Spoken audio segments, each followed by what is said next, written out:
Night Prayer number 9. Ama naming Diyos, maraming salamat po sa araw na ito at sa bawat pagkakataong kami napalapit sa inyo.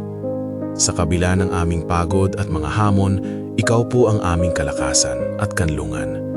Sabi nga sa awit 4:8, sa gabi ay ipahina ang iyong puso, ang Panginoon ang nagbibigay lakas.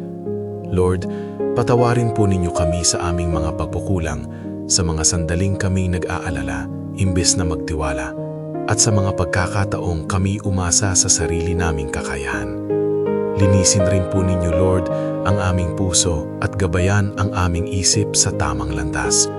Lord, ngayong gabi, ipinapasa po namin sa inyo ang lahat ng aming pangamba, pagod at pangarap. Hayaan niyo pong magpahinga ang aming mga katawan, isip at puso, at muli pong magising na may bagong lakas at panibagong pananampalataya sa iyo, Lord God. Ilayo po ninyo kami sa panganib, sakit at masamang pangyayari. Lord, pagpalain rin po ninyo ang aming mga pamilya, mga kaibigan at mga mahal sa buhay, at bigyan po ninyo kami ng kapayapaan at proteksyon sa buong magdamag, Lord God. Muli po naming itataas at ibabalik sa inyo ang lahat ng papuri, pasasalamat at awit ng aming mga puso. In Jesus' name, Amen.